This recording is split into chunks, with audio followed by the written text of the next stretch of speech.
Okay, good afternoon, class. My name is Bridget. We're going to discuss moral development. If I can get you nice and still. Okay, there we go. Okay, so we're going to jump right into it. I'm going to discuss moral development as through Lawrence Kohlberg because I definitely agree with this one the most. He believes, unlike Jean Piaget, which you can research on your own, that morals can be developed at any time throughout any phase of human life, as opposed to you learn this from ages 2 to 5 and so forth and so forth. Okay, so there's got 6 things we got to cover. We're going to discuss it at levels. So level 1 is going to be pre-conventional morality. At this level, we don't have a personal code of morality. I would kind of, I can't even relate this to an age. Instead, our moral code is shaped by the standards of adults and the consequences of following their rules. So throughout this presentation, I'm going to give you some tips as to how to explain your high standards to your kids at each one of these levels. So at this level, and feel free to read on, at this level, this is more about you did this is what's going to happen. This is going to be all about cause and effect. Okay. So this stage 1 of level 1, includes the use of punishment so that a person refrains from doing the action and continues to obey the rules. Stage 1 of moral development is all about, will I get in trouble for doing this? Right or wrong behavior is all about punishment. Good behavior is associated with not being punished, and bad behavior is associated with being punished. So for this instant, the tip that you would use would pretty much be discipline in general. And in an elementary classroom, this would look like if a kid talks out of turn or does not finish their work, you don't let them go to recess. So there's a direct relation to, if you did this is what happens. Stage 2 is going to be individualism and exchange. This is all about what's in it for me. And so my tip for my classroom in the what's in it for me, I give candy in my class.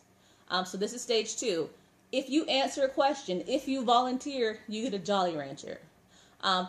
This is really selfish in outlook, but there's an ability to see things from another person's perspective. And action is judged as right if it helps satisfying them. So it's going to be right to answer Miss Irvin's question because I will be satisfied by a Jolly Rancher. Okay, so level 2 is going to be conventional morality. It's named this because people at this stage conform to the conventions or rules of a society. Let's see. At this level, authority is internalized but not questioned, and reasons are based on the norm of the group. So in this instance, if the question was asked, if everyone jumped off a bridge, would you do it? The answer would be, well, yeah, because everybody's doing it. All right, stage 3.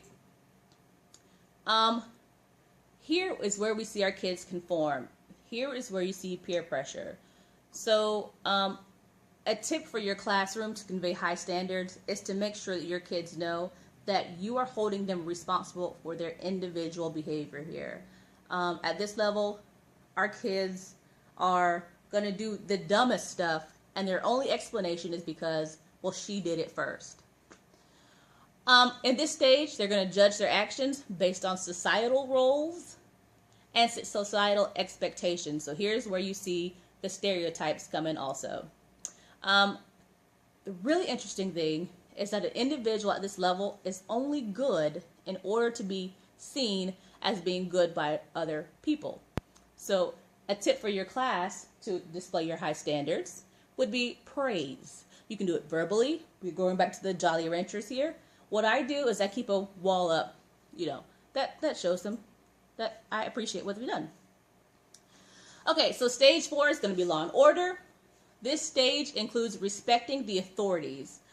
This is what we want. We want our kids to develop here. And unfortunately, at a lot of levels, our kids are not here.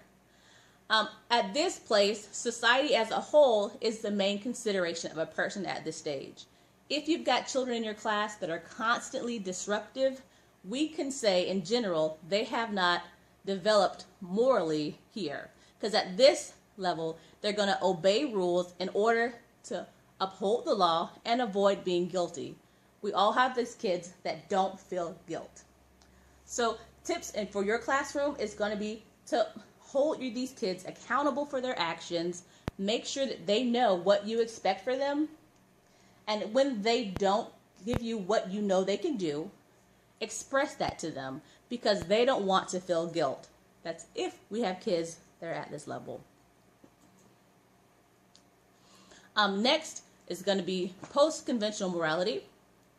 This is where the individual actions are based on self-chosen principles. This is when level 3 is marked by a growing realization that individuals are separate entities from society and that their own perspective may take precedence over society's views.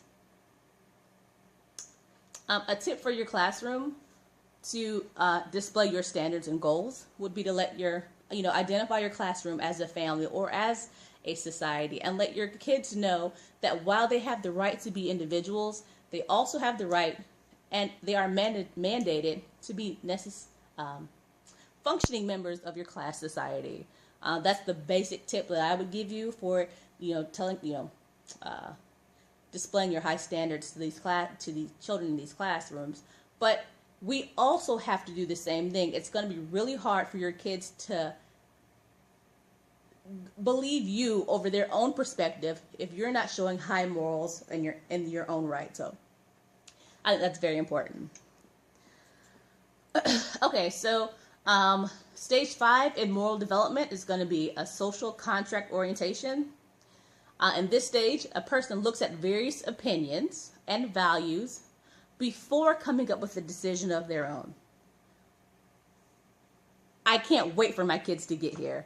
And it's fun to watch them get here because you can watch your kids develop morally from just doing it, just not having their phone out because you're going to take it, all the way up to they recognize a rule. And that's going to take consistency in your classrooms, and it's going to take you doing the same thing for everyone. You have to have a rule, and at this stage, they'll understand that rules are there to maintain order.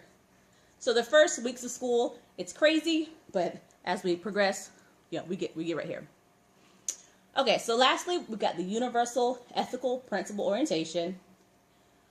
These are defined by self-chosen principles. So as we develop morally, you're going to have your kids choose their own principles. And it involves decisions being made by an individual imagining what they would do in someone else's shoes. Okay, so pause it to write down these questions. The first one is, how large of a role do you feel morality plays in a student's academic behavior? Secondly, I would like for you guys to research Jean Piaget, and how do you feel that about his idea that we don't learn any new information after the age of 7? Next, how do you feel that there is an age? Do you feel there's an age where morals stop developing? And lastly, how could your knowledge of moral development assist in your classroom management? And there's my works cited.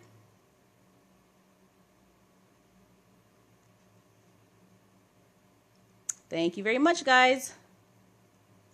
Comment below if you have any questions. I'll happily answer them. Definitely spend some time looking at Jean Piaget if you get a moment, and compare him to Kohlberg because it's very interesting to compare the two to see how they feel about moral development. Thank you.